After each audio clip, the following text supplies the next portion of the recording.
AI is an incredible tool. It's still just a tool in my mind. It's an incredible Hmm. tool if brought in correctly and strategically, and then if trained properly once brought in. And so, for small businesses that are bringing in these AI solutions without thinking through those things or even knowing how to think through those things, they're ending up just creating more noise with stuff that they're doing in AI versus actually making that impact.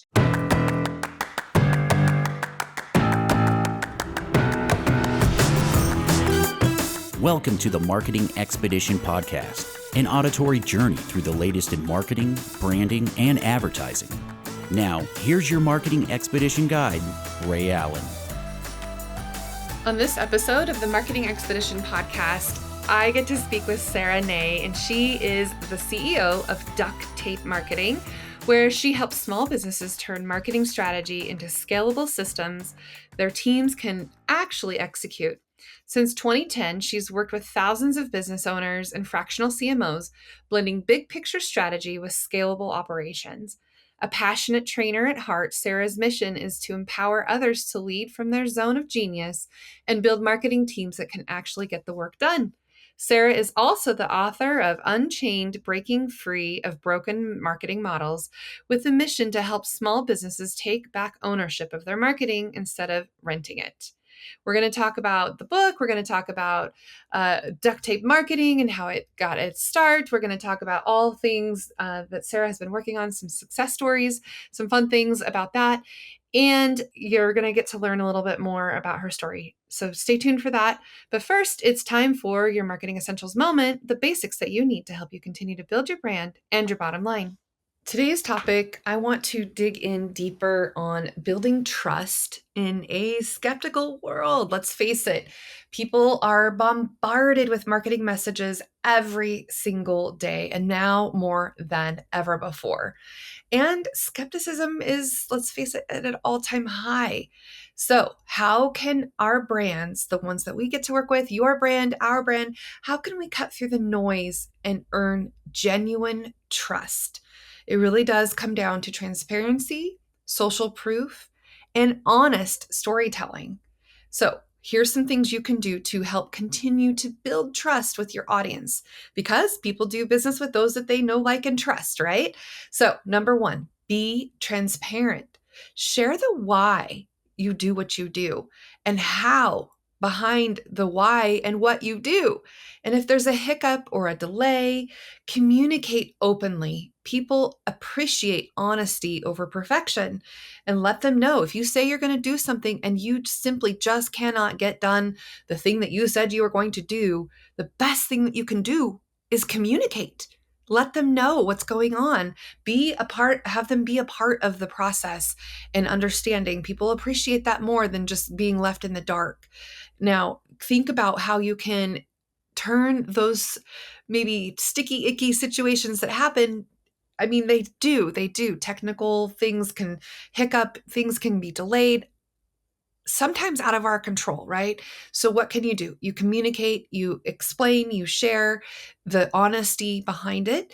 And that can help go a long way in developing that relationship with your potential client, your client that you have. So, share the why and the how behind what you do.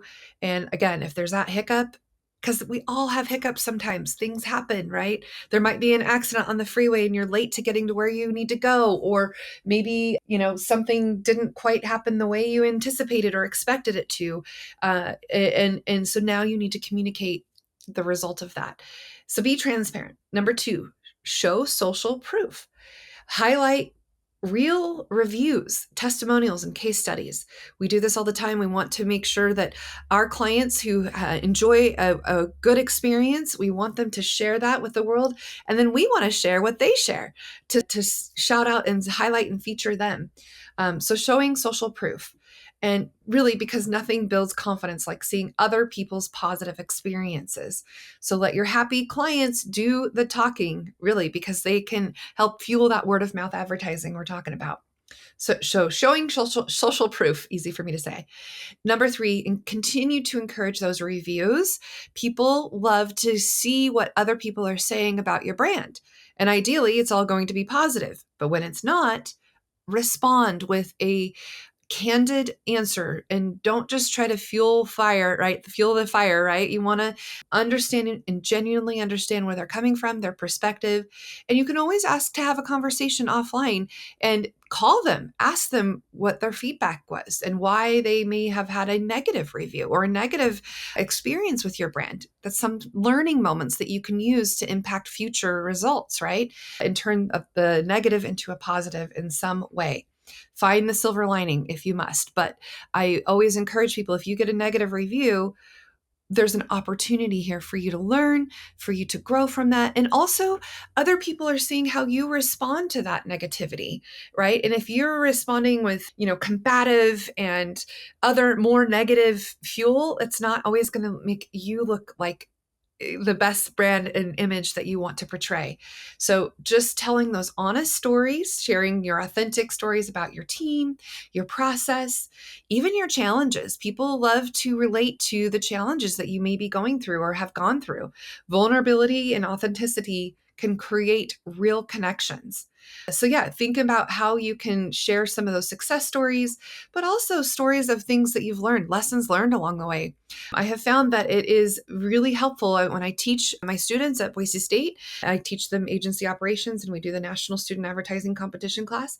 If I can share a real world story of a challenge or a problem that we faced and a solution that we came up with as a result of the challenge that we faced, they learn from that and they get to use that and build that on their own ways of being able to go through their own journey. So here's what I want you to do. I want you to pick an area of your business. Maybe it's your website, maybe it's on your next proposal or your next social post.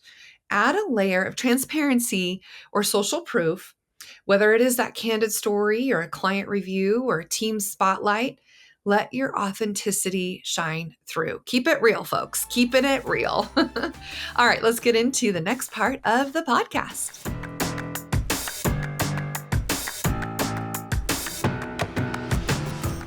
Welcome to the Marketing Expedition podcast. I'm your host, Ray Allen. I'm the president and CEO of Peppershock Media and the founder of the Marketing Expedition community. And today's guest is Sara Nay. Welcome to the show, Sara.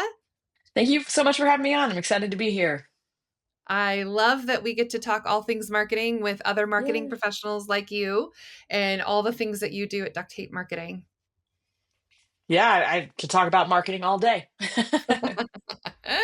Well, it's kind of fun. Sara and I met on a Zoom call where other agency professionals come together on a monthly basis, and she was one of the presenters.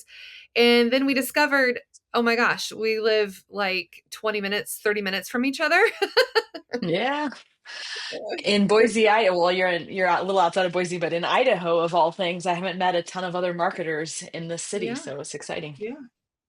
Super cool to have you on the show.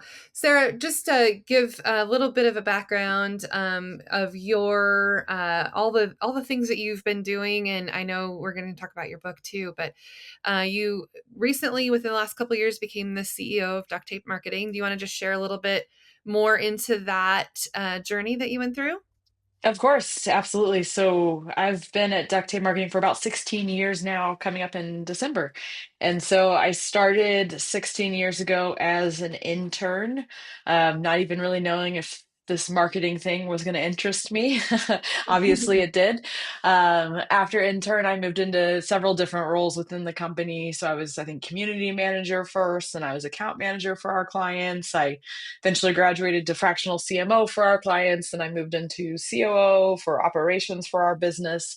And then this last December, moved into the CEO seat. So it's been quite the journey over the years. I've learned a ton. I've been fortunate to speak with and work with thousands of small business owners at this point. And I'm absolutely passionate about serving that audience.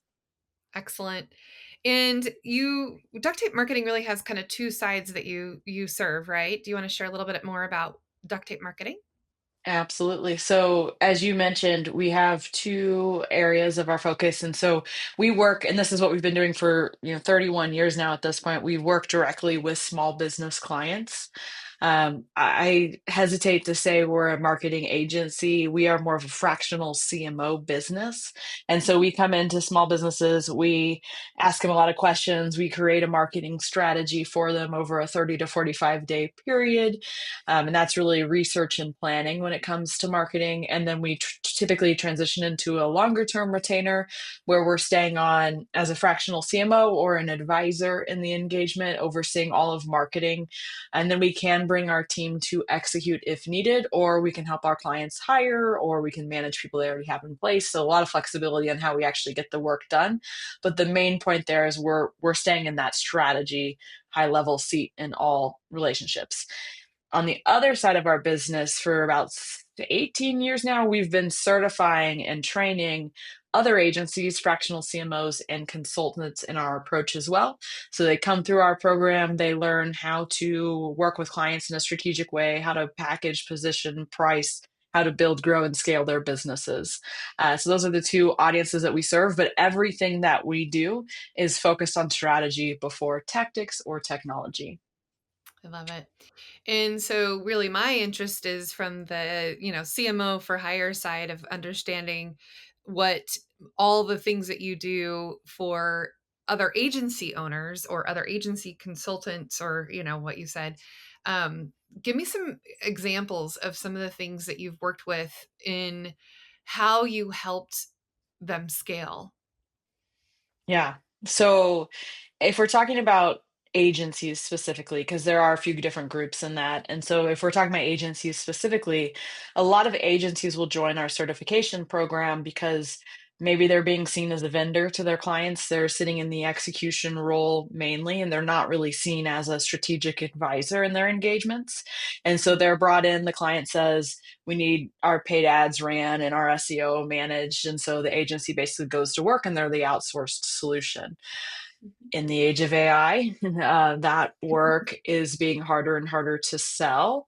I think that small businesses, for the first time in my career, have the opportunity to bring more execution in house.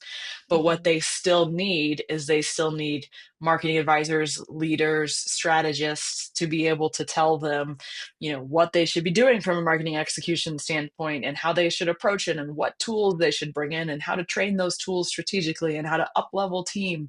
And so a lot of what we help in our certification program is we help agencies shift from doing execution only to they can still hold on to execution because not every small business client wants to bring it in house, but they also need to be leading with strategy and they need to be seen as strategic advisors on the front end so they can charge more for that strategic guidance and value versus maybe just competing on price when it comes to execution, which is very difficult to do these days. Oh yeah. Well, and you're right. I mean, with the advent of AI and people using it more and more, it's like the people that want to do it themselves really now have the ability to do that. And so I like the idea and the positioning of strategy first. Yeah, absolutely. And I've been having more conversations and just paying attention to the small business space right now. And even though people have brought in AI solutions to help with this execution, there's still a massive gap in between companies that have brought in AI solutions versus those that have brought in AI solutions and made an impact. Because AI is an incredible tool. It's still just a tool in my mind. It's an incredible Mhm. tool if brought in correctly and strategically, and then if trained properly once brought in. And so for small businesses that are bringing in these AI solutions without thinking through those things or even knowing how to think through those things, they're ending up just creating more noise with stuff that they're doing in AI versus actually making that impact. And so Mhm. again, speaking to my agencies, fractional CMOs, consultants, like it's our opportunity to help them create the strategy, to help them determine what tools to bring in, to train those tools in the team appropriately, to then help them get closer to making an impact. And so I think that's a major opportunity, and it's what's needed in the small business space right now. So, along these lines, what are some success stories of some people that you've helped, that you've served in through going through the certification program? Like, what were some of the results? Like, what happened when they came? What was the journey they went through? And then what was the success? Yeah, we've had, because we serve all different kinds of the certification program, all different kinds of people. So we have people that are leaving corporate for the first time, let's say, and they have a ton of marketing experience, but they've never ran their own business.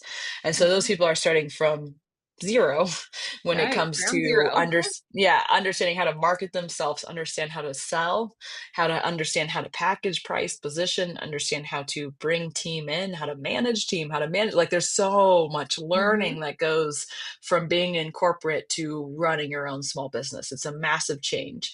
And so we've had several people over the years join us at zero, and Mm-hmm. then hit sell their first couple clients within the first 30, 60 days of going through our program, and hitting some of their specific revenue goals within months. We also have had agencies that have done only execution, and now they go through our training and they reach out to their current clients, and they've shifted to be able to sell strategy first, which is the package we train on, and then up or increase their prices on all of their retainers pretty much immediately. And so we also, have a lot of stories of people that joined us. They had maybe two clients on retainer, and within the first year they have 10 clients on retainer. But the thing to keep in mind is everyone's goals is different who goes through our program, because one fractional CMO, they might have a goal of 4 clients on retainer and they're happy and they're doing more of a lifestyle business, versus we have agencies join us that they would take 50 clients if they could on retainer. So as part of our certification, we are very thoughtful about walking everyone through what are your specific revenue goals, how are you going to package price, what does that mean in terms of number of clients. Okay, now let's talk about how we're going to get you to those numbers, because there's just different definitions of success and where people want to grow to. So I think that I want to take us a step back because the origin story of duct tape marketing came from previous leadership and then transitioned to you. Let's take a step back. How did this come to be? How did duct tape marketing and the podcasts and everything, how did it start?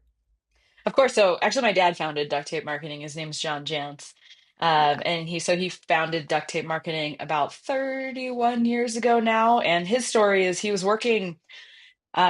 He basically was trying to figure out what he wanted to do from a career perspective back then. And he was like, I can do marketing. This will be fine. And he started working with larger companies in the beginning. Mhm. And he didn't feel much reward coming from working with large companies. He was basically just a check that they had to write. And, they weren't really invested in what they were doing from a marketing perspective. He just didn't love the larger business space. And so he started working with some small businesses over time, and he got completely bought into the small business space. Like, obviously he was a small business owner himself at that point, but he just loved how much value and education and simplification he could bring to the small business space, because marketing was complicated back then. It's still complicated today, but he made it his mission to really simplify marketing. And so, based on some of the concepts from the E-Myth, originally he created a marketing system for the small business space to make essentially buying marketing easier.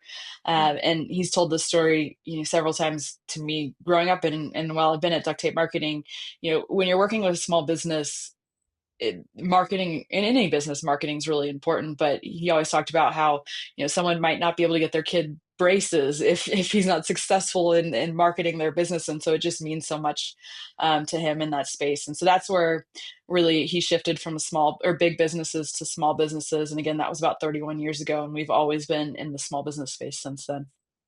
Very cool. And now he's transitioning, but he still does the podcast and you kind of both do it now, right?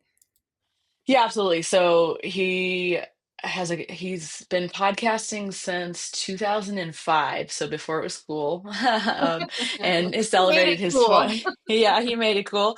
Celebrated his 20th year anniversary actually this year, and we actually looked up. There's only a handful of podcasts that are still going that started back in 2005, and he was one of the longest in terms of the marketing space. And so yeah, he's not going anywhere. He's still around. He's one of those people that loves what he does and is naturally curious and would get absolutely bored, I think, if he fully retired, even though he has other hobbies. And so he's Right. still running the podcast. I'm jumping in there as it makes sense. And he gave himself the title of Chief Innovation Officer at Duct Tape Marketing when he decided to Yeah. take a step back, and I stepped into the CEO seat. And so really what that means, and it's a benefit to our clients and our network community, is he spends more time doing things that he loves, which is being curious and innovating and exploring and learning, so we can bring that knowledge back to the people that we serve. I love that. And he's written some books. Yes, he has. His most well-known book is Duct Tape Marketing.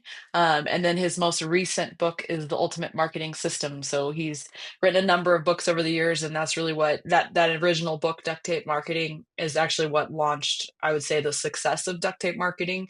Because back then when he published the book, he wasn't really thinking about the certification program, the network community. And he Mm. actually had a couple consultants approach him after the book published and was like, "Can we license the system to use with our clients?" And he was like, "Oh, that's a good idea." And so that's actually where the network community was born. It wasn't in the certification. It wasn't from him, seeing it as a path. It's literally, he wrote the book, people approached him, and now we've been doing that for, like I said, 18-ish years at this point. Mhm. And then now you've written your first book. Yes, and that's actually because he's written Mm-hmm. so many books over the years. People have been asking me for quite some time, when are you going to write a book? And I have started and stopped books, and I just never really felt like I had something unique to say quite yet. And Mm-hmm. then the book I wrote that I finally committed to and I got excited about, because I think books are hard. It's a lot of work that goes into it. So I needed to Mm-hmm. be excited about the topic in order to get through it. That's just how I work. And so the book that I wrote is called Unchained: Breaking Free from Broken Marketing Models.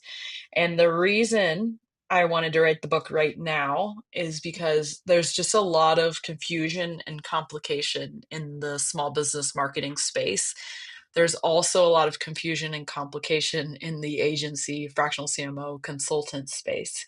I think when AI first started to become more and more of a thing, everyone was like, agencies are all going to go out of business, and you're going to replace your whole marketing team with AI. And I think some of that has slowed down a little bit, and people are now seeing AI as more of a tool that you need people to Mm-hmm. run, or it's a tool Yeah. that can up level people. And so it seems like things are starting to calm down a little bit. But the focus of the book is talking about what I call the anti-agency model. And that's in by no means saying agencies are wrong or bad. What it's calling out is there's issues in the model itself. And so, what I think small businesses need is they need leadership, so strategy, which we've been talking about a lot. They need team in place, so humans, and then they can layer AI below those humans to help up level them. And so I talk a lot about this in the book, and just in general is, I think that where you can actually make an impact with AI is when you think about how can it up level you and your team versus how it can replace you, or you're not probably replacing yourself, but how you can replace your team ultimately. Mm-hmm. Mm-hmm. Yeah, I think that is true. I think everyone at first was like, "Oh no, my job's in trouble. I'm gonna lose my job to AI." But really, it still takes human intelligence to operate artificial intelligence. So I don't think people are as afraid. Maybe, I don't know. It's kind of an interesting thing, depending on, I suppose, on the industry and those types of things. But it absolutely Yeah, is a and tool. Use the tool, you know. yeah, and I don't think right now it's should be replacing a ton of marketers, but I do think it should cause marketers to shift how they Hmm. view their work and approach their work. And so one of the things that we did with our team, and I outlined this in the book, is an exercise. I think I called it the stay relevant framework, where essentially we had everyone on our team. We did this initially with ourselves, is we had everyone write down everything that they're doing on a regular basis. So all the tasks, all the projects, like everything that they're doing, and then basically look at categorizing them into three categories. So what is uniquely human, that's still a human strength out of that list? What is, maybe staying stable in the age of AI?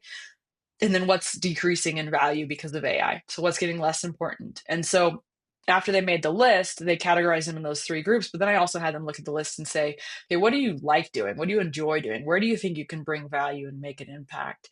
And then after that, we basically came up with a plan for everyone of, okay, where can we bring in AI to work on those things that are decreasing in value or staying stable so you can free up more of your time to do these human specific things that AI can't really do. And then we finished with having everyone write their future bio based on what they went through. And a couple of my team members were like, can we use this bio now? It sounds great. I'm like, no, because you're not there yet. This is the future bio. This is what we're working towards. And so it really helped everyone on the team because we've been talking about AI for quite some time, obviously, but like there's still on our team were people that are like all in and excited. And there also were some people on my team that were like, is she just asking me to do more faster all the time, even though I wasn't from my perspective? And so it helped everyone understand, okay, AI is here. It's not going away. We can't just keep working the same way we've always been working, or we will be replaced. And so instead of that, we need to analyze where we can bring the most value, and we need to shift into focusing, prioritizing our time on that, and then delegating the rest to AI as much as possible. Let's ring in the new year with success on the horizon and big dreams ahead. You're invited to the New Marketing Trends for the New Year workshop and networking event. Join us Thursday, January 15th at the WAFED headquarters. The workshop runs from 1:30 to 4:30 p.m., followed by the Word of Mouth Mixer. Hear from industry experts who will dive into the latest trends, top tools, and must-know insights that can elevate your marketing strategy. Don't miss out. Visit marketingtrendsevent.com to reserve your spot. The New Marketing Trends for the New Year workshop and networking event, Thursday, January 15th. So I want to know, because we're on a marketing journey and we're talking to another professional marketer, what are some of the tactics that you took to help promote your book launch? Mm. Um, It was a fun experience. There was a lot to learn because John has, as we talked about earlier, has published Mhm, several books, but they were all through a traditional publisher where I self-published. So it was a little bit of mhm, a different journey. But some of the things that we did, I would say like the two things that made the most impact, because we did more obviously from a marketing perspective, but the two things that we did made the most impact is I reached out to people that we had close connections with, or I had interacted with, or I had been on their podcast, or had mhm, some form of relationship with, and I asked them to be part of the launch team to promote the book on launch week. And so we gave them assets and graphics and copy they could use, and we essentially asked them to promote the book out to their audiences when it went live. And then on top of that, I was interviewed on as many podcasts as I could get on for the most part, mhm, just trying to get exposure during that time period. And so that was one of the big things we did. And then another big thing we did is, with it being self-published, I have control of pricing, obviously, mhm, as well. With I wouldn't have if I went through a traditional publisher, but I was able to launch the Kindle version on Amazon for 99 cents for 48 hours is the mhm. time frame we did it. And so we were able to hit a number of best-selling lists in the first weekend because people were buying that Kindle version because it was such at a low price point and low risk to move forward. So, and it was a limited time frame. So we did other things as well, but those are the two things that moved the needle the Mhm. most in my eyes. That's really cool. I know I was special. I got one of those messages to say, "Here, can you help me promote Yes. this and put it out there?" And here's the swipe file and everything. And we did. It was fun. It was good to see and watch, the things happen that you were going through, and bestseller, that was really cool to see that happen for you. Yeah, it was really fun, and I appreciate your support and the support that everyone shared. I actually Mhm. was sick that whole week, which a lot I've been telling some people, but I was literally, it was the most like terrible timing of being sick, but everyone was like promoting about the book and commenting on LinkedIn and being so supportive, and I was literally like in bed responding and doing what I could for that full week. So it was terrible timing, but I think it was my Oh, I body know. I think we saying ended you up pushed really rescheduling hard. that. Yeah. Yeah, we had to Settle down for a reschedule. bit. So I felt bad. I'm like, "Oh, of course this is the timing, right?" Yes. Yeah. It's Aw. you go hard, and I'm a mom of two little girls, and I am obviously my role at Duct Tape Marketing, and then taking on writing a book on top of that. It's just it's a lot to juggle at once, and I really think it was my body just saying, "Okay, take a break. Settle down for a Yeah. minute." Yeah, well, and if I remember right, there was definitely something going around during that time. I'm like, because a lot of people, I think, got hit with whatever it was, you know? Yeah, yeah. It seems like there always is with school age kids. Yes, agreed, agreed. So I want to know, what are your needs now? What can we do? How can our listeners help you? And how can we help? That's a good question. Right now I'm just spending a lot of time learning, having conversations, talking to people about their specific needs, training on AI specifically. I'm passionate about the topic. Mhm, And so, if there's ever any feedback or questions or any thoughts, I would love to hear when it comes to small business and AI, because that's mhm. something that I'm diving into deeply and have been for the last year or so. That's awesome. Where do you see duct tape marketing and yourself within the next, I don't know, year, 2 years, 10 years? What's the future look like? 10 years is way too far to think out for me right now. No, I mean, for duct tape marketing, eh, I see our strengths are creating strategy, it's training, it's leading, it's thought leadership in the marketing space. And so we've always done a lot in terms of certifying for small or for I mean for fractional CMOs and consultants and agencies, but I'm seeing more and more of a need for a group training type of program for the small business side of things to do a lot of what we've talked about in terms of like approaching AI strategically. And so I'd like to see us in the next year or so shifting into more training opportunities for small business directly, because right now we just work one-on-one with clients, and I think there's so much need out there that if we can make more of an impact and if we can reach more people, that's the direction I would love to see us move. Not saying we're moving away from the other side, but shifting to more value and more options for the small business space is where I'd love to see us go. Love it. Okay, I know that you also host a podcast, so step into my shoes for a second. What would you have asked yourself that I didn't ask you already if you were in my shoes? Yeah. Um, The question that a lot of people seem to ask, which I think is a good one at the end. Well, a couple things.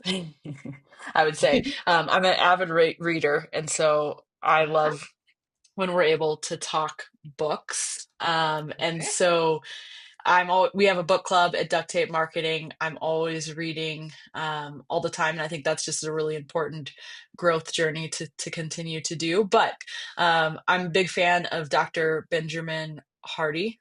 And he came out with a book recently, the Science of Scaling. And so one of the things that he talks about in that book, and if you've read 10x is easier than 2x, it's kind of building off of that, which I've read that book Mm, before. But he talks about setting big impossible goals, which isn't something that's new. A lot of people have talked about, setting big goals that are hard to reach for over time.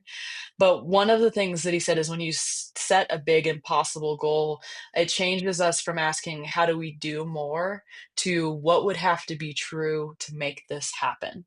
And I thought that was such a mm, interesting thing to think about right now, especially as we're going into a new year, depending on when this will go live.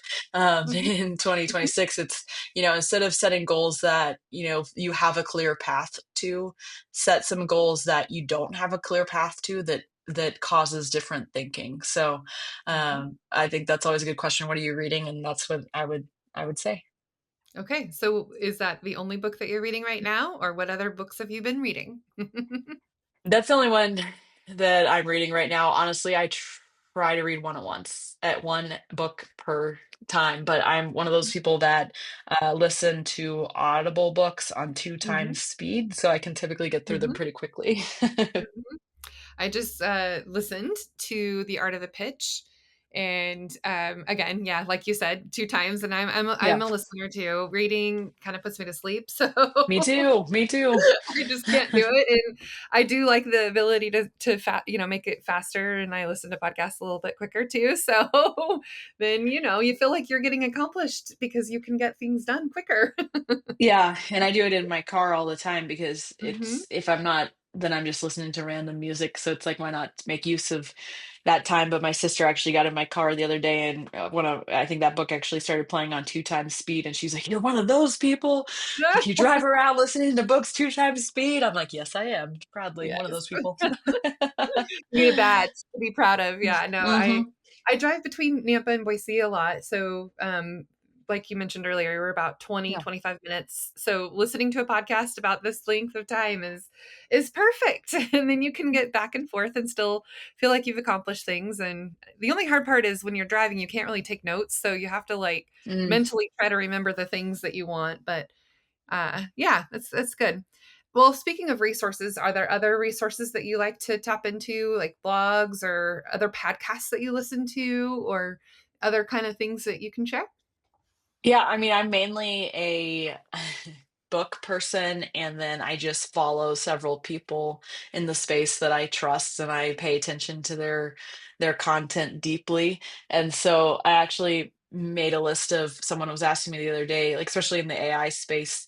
Someone Mm. asked me, "What courses have you taken?" And I was like, "I haven't taken any courses. I've just stalked some people and followed all of their content and learned a ton." Because I think with AI specifically, like it's evolving so quickly. If someone recorded a course, it might be irrelevant in 3 months, Yep. or not completely irrelevant depending on what they taught. But anyway, the book that really one of the books that really not started my journey because I was on it before, but really reinforced, I think, how I was thinking about AI, is Jeff Woods, and it's AI Driven Leader. And so Mm. I absolutely recommend that book. It talks about how to approach AI as more of a thought leader or a thought partner, not a leader, you're the leader, but a Mm. thought partner versus something that can just help you move faster.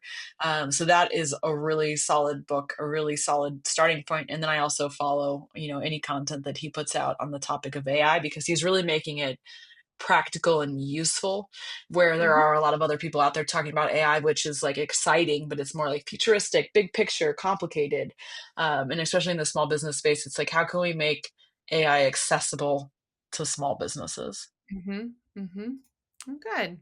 I like that a lot. I tend to follow and get information from other people's posts and, things that they do too. So I think that's Yeah. great.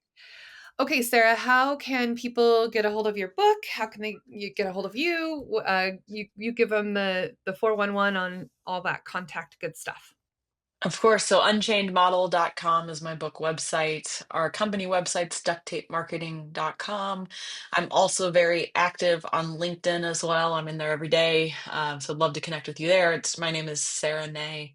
And I'm the only Sara Nay as far as I know on LinkedIn. So fairly easy to find. Excellent. Any last parting thoughts that you'd like to share with our audience as we wrap up our marketing journey today? No, I would just say, regardless if you're in the small business space, the agency space, wherever you sit on the side, it can feel overwhelming. It can feel confusing. But, I truly believe that if you're feeling overwhelmed or if you feel like marketing is really hard or complicated or not working, if you take a step back and you think about strategically, what are you trying to accomplish from a business? Okay, what should you do from a marketing perspective? And then grow from there, it will feel a lot easier and less complicated. And also, in that, you might uncover that you're doing way too much from a marketing perspective, and sometimes simplifying is the clearest road to growth and success. I love that. Well, thank you so much for coming on the Marketing Expedition podcast, Sarah. We really appreciate having you. Thank you for having me. I really enjoyed our conversation. Yeah, this is great. And for those of you listening, the best thing that you can do for Sarah and I both is share this with others that you know that need to hear what she had to say today. Go buy her book or listen to it on double time. Right? Yep, it's available on audio.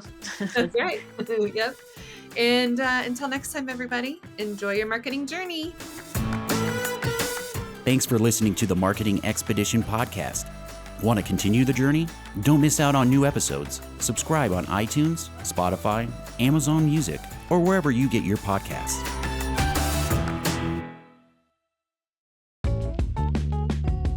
Wouldn't it be great if there was one place you can go to get all the latest information and tips about marketing and advertising? The Marketing Expedition community is that place. People like you gather in our online community to build relationships with others and find the latest marketing trends, tactics, tools, and technology. we help you build your brand and your bottom line. Start your adventure today. Visit themarketingexpedition.com to find out more.